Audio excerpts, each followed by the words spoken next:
He's the gold standard for naturalists, right? For them to, when they're painting or now even taking photographs of the animals in the wild, all of his work that he has, we really try and follow his passion on, you know, teaching people and educating people about what we have around us and why it's important. And then as time went on, he stopped doing taxidermy and then just was more into, let's capture them as they're live, as they live in their own habitat.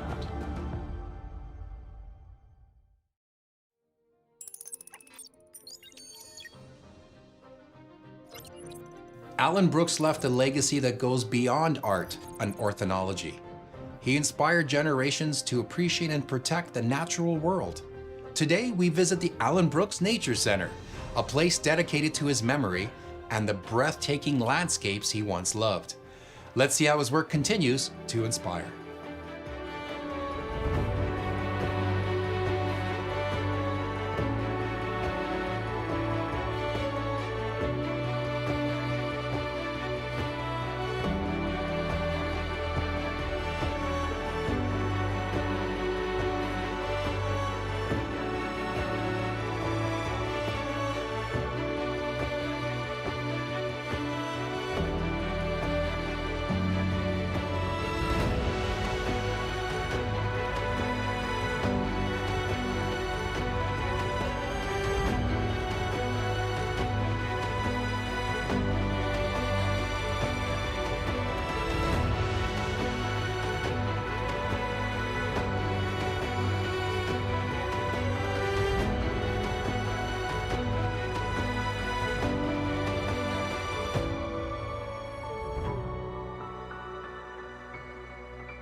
Hey Cheryl, thanks again for inviting us here to the Allan Brooks Nature Centre.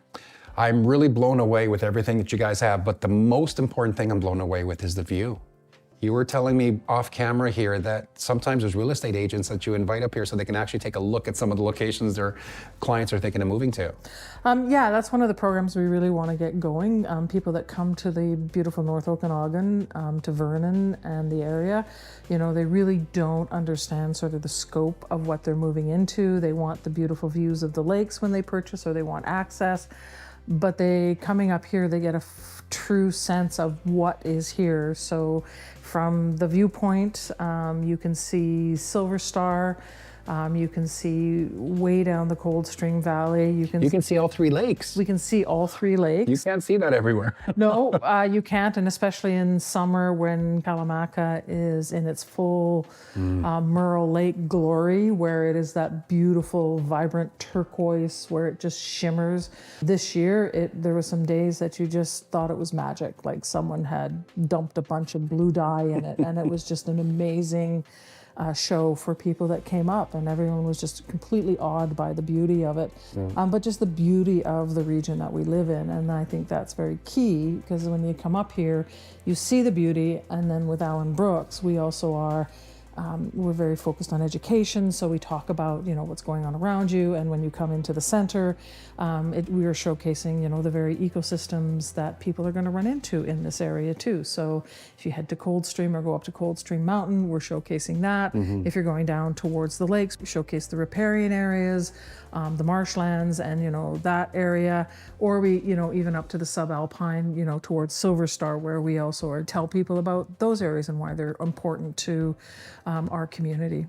And the one thing I definitely can tell from being out there is, if you're new to town, besides, you know, telling them that's where you're considering moving to, or that's where you're considering moving to, is you get to know the landmarks real quick by being up here. So it's like, oh yeah, so it isn't that far for where I'm thinking I'm moving to. Or it's like staring at a map, but you're in 3D. You're actually there. So I love It's that. very much a 3D map of people to look at, and though we're not quite a full 360, you know, where people can spin around and see everything, you know, the 280 degrees where you can just see and look and be just awed.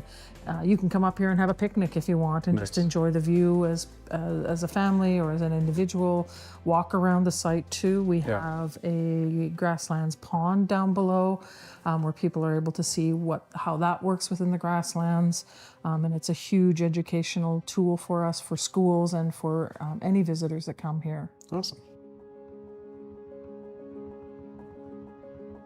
Could you share with us the founding of the Allan Brooks Nature Centre? It was just something that happened. There was a group of some amazing individuals in the early 90s that saw an opportunity.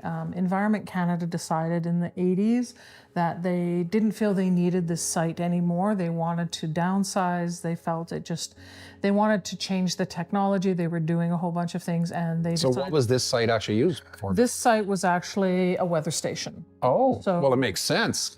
Yeah, so this is why it's kind of perched well on the hill. So they were using it. This is where they sent out the high altitude weather balloons that everyone knows about as it collects data. You know, it's how we really understand and can predict the weather, by all these balloons that go up twice a day.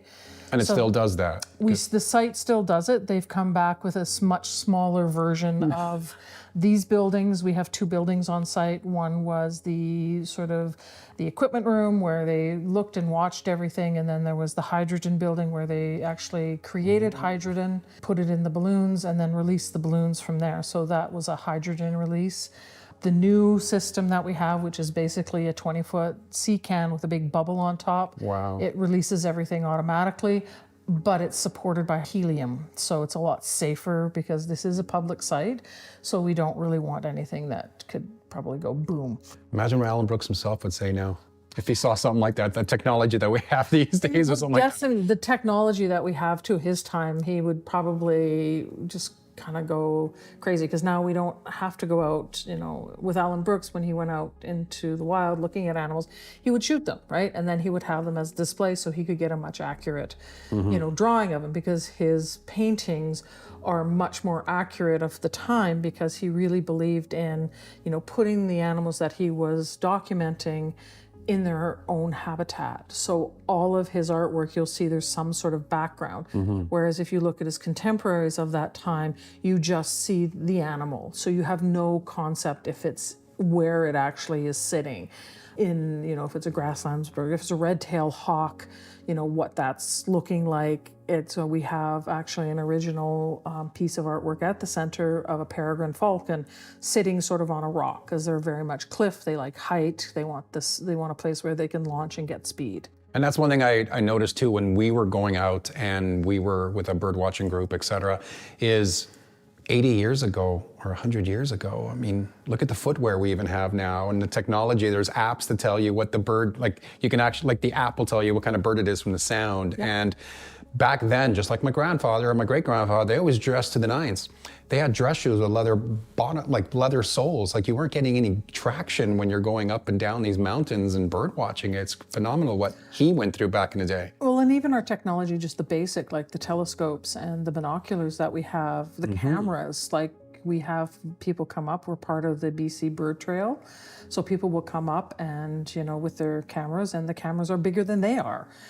Just because they have those really big lenses and they want to make sure that they're capturing, you know, the bird, the animal in the environment very clearly. And it's fascinating to watch as people are like, this is amazing. So it's pretty cool when you see that technology. Whereas, you know, of his time, you know, people were, you know, a big box, you know, and a black cloth, threw it over your head and hoping the bird would stay still for 5 seconds while you took the picture.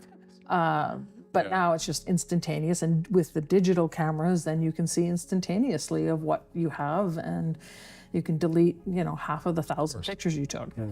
The building itself now, or the buildings and the location, did you get government grants? How did the funding come about? They got government grants, and a lot of it was self-funded. As an organization, even then to now, we have been working on our own self-funding. We don't get a lot of government grants for this organization, so it's through our programming that we do in schools. It's through grants that we can obtain, but we write them every year.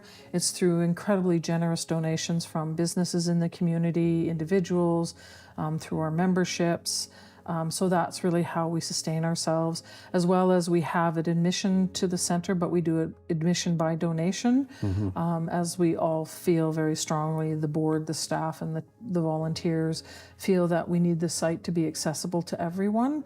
And if you don't have $5, $10 as an admission fee, that's okay to us, because you're still coming up here, you're still enjoying what we have, and you're going to learn about the ecosystems and why they are important to our communities. I think the important thing as well is when you leave a place like this, you become a promoter for it as well. So you got all this extra promotion. And that's what we're hoping. Yeah. People recognize that I shouldn't have this big cement block someplace. Maybe what can I do to make it so that there is an environment for animals to be in there, and finding ways to cohabitate with the animals that we are surrounded with. Marmots are a big thing up here. I love marmots.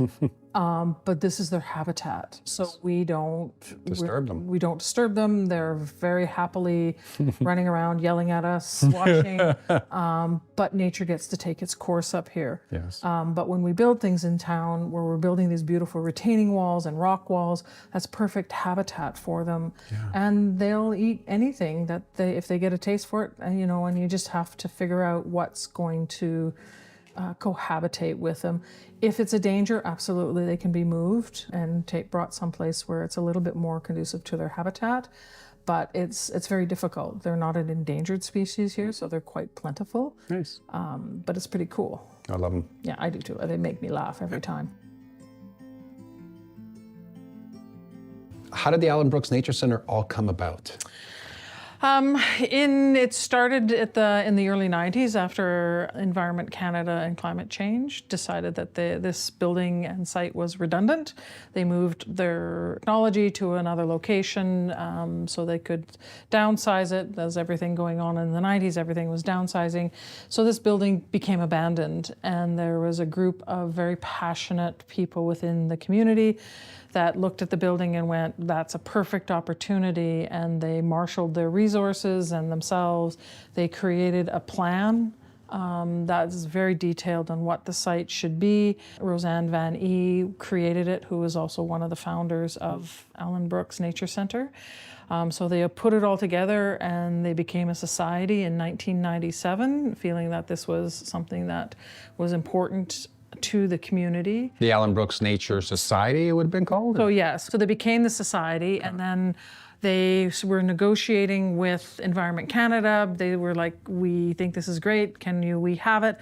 Environment Canada sort of said yes, and they had, so they obtained the building in 1999 basically, and they started some of the renovations into it while the building was abandoned. It was a target for vandalism, so people were breaking in and taking things and stuff. So they came in, they got some funding from some community groups and from some other places. I'm not 100% sure what that looked like, but they did find it. They brought everything back up so that it was habitable. They started creating the displays and everything else in this building specifically, in the interpretive center. So people could come up, and then they have the pathways and making sure that there was interpretive stuff that people could wander around. The site is at 9 acres, so it's a fairly big piece of property. And so they created the paths. A couple of years later, they created a pond so that people could see what the pond is and how it works within the grasslands. And it's also a habitat for some endangered species like the spadefoot toad, and bird life, and a few other things that really require water. What I love is it's just on the tip of this mountain, the Allan Brooks Nature Centre. To me, it's like Allan Brooks's birds. We're on a perch. This is sitting on a perch. These buildings are on a perch overlooking all of Vernon. What I wanted to ask as well now, so when people come into the Allan Brooks Nature Centre, how do you pass along his artwork and conservation and everything that, that you really want to get the point across about him and what he brought to Vernon and to the world, actually? We do have a small display that we're working on to enhance it so people understand who Allan Brooks was as a person. His history is incredibly fascinating, but we basically are following his passion for nature and showing people about, we have a lot of taxidermy in here so people can actually get up close and personal with things like a black bear. We have a marmot den so people understand what their world is like underground, because we just don't get to see that. I mean, he must have a big footprint because, like you said, he started off in India and then England, and I think he went to somewhere in southern Ontario and then Chilliwack and then ended up in Vernon, and definitely traveled because his work was sought after. A lot of people wanted him to draw for certain magazines in the US even. Yeah, and not just North American, right? He was into the jungles, he was into, in Asia and all sorts of the areas where his work is. He's the gold standard for naturalists, right? For them to, when they're painting or now even taking photographs of the animals in the wild, what he had created that interest and that passion for, that people see it, or if they've seen pictures of it, or it's just something that's just happened where people are like, no, let's take the photos in real. And then as time went on, he stopped doing taxidermy and then just was more into, let's capture them as they live in their own habitat. Can you explain to us some of the key educational programs that you offer? And obviously, when people come in here, how do they leave knowing a little bit more about Allan Brooks himself as a man and naturalist? During the summer months, we have an amazing front desk person who is incredibly passionate about the center and information, and has learnt a lot about, whether it's about Great Basin gopher snake, which we have in the center, red-eared slider turtle, which is in the center, and just is knowledgeable. So all staff has a really good knowledgeable base in talking about what people are seeing, what they're looking at. If people have questions, we're always there helping them with that. And that's really more of the public face of the organization. We also do a lot of school programming. So recently, this fall, is the kokanee salmon spawning. So we do school programs. We meet in Coldstream at Creekside Park, and we show the kids from anywhere from K to 6, grade 6, 7, the kokanee spawning, and talk about, this is what it is, this is their life cycle, and then they learn about the watershed. That's very important and very key. We do have these massive lakes, and just getting people to understand that, what you do up on a hill will actually impact the water. Where these animals are, living and breeding and doing all of that type of stuff. So that's one of the programs we do.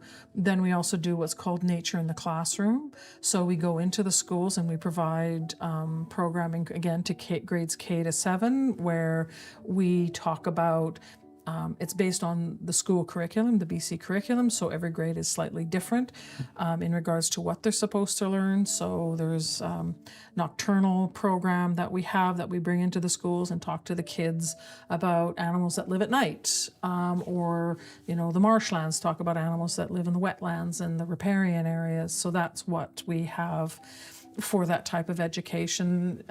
So that starts in any time during the school season. And then we also, as school season is kind of shifting again and the weather is starting to get much nicer, then we get the field trips up here. So we bring the kids up, and then we again take them through the site. So they're seeing the spring life cycle of the center. So they're going to see, everyone's favorite, the Okanagan sunflower, or the arrowroot balsa flowers. The grasses that are coming up, they'll see the animals in the grasslands. So they may run across some snakes, whether it's a rubber boa, whether it's a Great Basin gopher snake, a yellow-bellied racer. We have seen a spadefoot toad here as well on site. And again, just the birds, the wildlife that we see that are flying around. So we get to see the red-tailed hawks are a lot, the Swanson hawk. We see there's a lot of meadowlarks up here. As you get down to the pond, you'll see the red-winged blackbirds kind of down there. And just sort of the other animals that we'll come see through the site as well. So, and they get different activities as well. So they can choose the pond, they can choose, marmots, they can choose whatever they want and feel is key. The teachers want them to learn at the program. So it's very hands-on, very much, being able to be outside and enjoy and figure out what they're seeing in our environment. And the great part about being perched up here is every season the view is different. So they're seeing autumn come in, or they're seeing spring kick in, and we don't do a lot of trips in the fall because schools are just getting in. It's getting started, and the field trips to the salmon program is off-site. But then there's Halloween, and then Christmas is coming. So everyone's kind of all in that world. And once the new year starts, then that's really where we start picking up steam. What I like is, people might come in here thinking they're just going to be learning about Allan Brooks, the man himself. But this is called the Allan Brooks Nature Centre because you're learning about nature. Yeah. You named it after Allan Brooks because of what he brought the attention to it in the first place. Yeah, and that's really what the sort of the discussion that the founders really had, when they were having the discussion, what do we call this, the center? And he was a very key figure within the Vernon area, even though many people probably didn't know how famous he was, but he was something that was very passionate about. He was very famous. Yeah, but he was also led his quiet life in his retirement here too. So it just was, it was something that is very connected to Vernon, rather than random, calling it something that doesn't connect to the community. So this was very... Or even just the Vernon Nature Centre, it doesn't really have the passion of it as the man who had the passion for nature. Yeah, and we just, all of his work that he has, we really try and follow his passion on, teaching people and educating people about what we have around us and why it's important. Wonderful. What is Allan Brooks Nature Centre's future goals? We are really looking to be sort of the place where people will come to learn. We want people to understand that we, as a society, we as human beings need to learn how to cohabitate within the environment we live in. If we continue to realign things that suit our needs, it's really going to become even more detrimental to the future. We do see when people have readjusted and filled in wetlands, which is a big thing, and that's really changed, what you're seeing.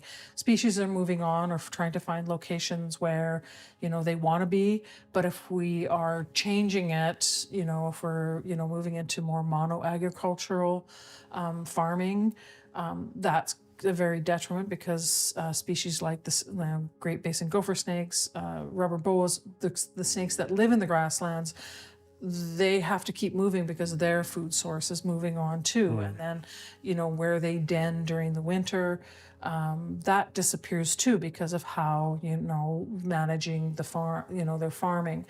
I'm not saying that we don't want to say that you can't do that. That's not, it's going to happen anyways. It's just getting people to think and plan for that this is part and parcel, that we have to be conscious of things that are around us.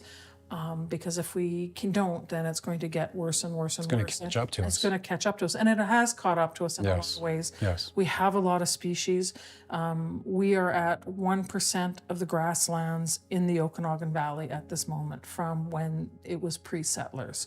So before Allan Brooks. Before Allan Brooks came, before the O'Keeffes came, this was a very vibrant area. The grasslands are a keystone to the environment. You don't think about it because it's it's just a bunch of open space with grasses. But it is areas where it is something that just feeds up to the subalpine. If this isn't healthy, then what comes out of this, what should come out of this doesn't come out of this, and it just, again, stresses the natural environment and the ecosystems, and that's what we're trying to get people to understand. So, water is a huge resource that we all need. We're a certain percentage of water as human beings, everyone needs it. Doesn't matter, insects, humans, we need the liquid, but if we don't manage it well and we keep irrigating, huge lawns or everything that's not helping things, right? Because over time, given how our summers are, and when we sit in a drought level 2, we don't we can't always recover from that. And if we're relying on aquifers, if we're pulling too much from the aquifer without it being replenished, the aquifer compresses and actually will never meet what it was in the beginning. So it's just trying to figure out how to manage that, recognizing that, you know, farmers need to have a living, they need to have their crops going, they need to feed their animals, you know, for that. There needs to be businesses in the community. It's a cycle. It's a huge cycle. So if we can all do one thing that can make a difference, I think that's what the key is, and that's what we really want that messaging to do. I think what most people, their idea of the environment and taking care of Mother Nature and taking care of everything from electrical power, everything that they utilize, they think too large, or scope is like, okay, well, the planet's really big. I mean, what my little thing that I might do isn't going to be a big issue, but they should shrink it right down to the block they live in, or pretend we all live in an apartment building. Everything you do in your apartment or in your home on that one block has something that's going to affect its neighbors. Don't worry about the rest of the city, the rest of the province, the rest of the country and the planet. Worry about your own location, because every little thing we each do is something. So true. It's like, don't worry about what your neighbors say. You know, all those plastic bags that you have, the bread bags, whatever you have, well, just put them together, and once a month, you know, take them to recycling and dump them in the plastic thing. It's simple. It doesn't have to be a big piece, right? It doesn't have to be, you know, standing on the corner at Polson Park with a sign waving, you know, save our environment, save this, save that. It's trying to get people to understand and not to be afraid.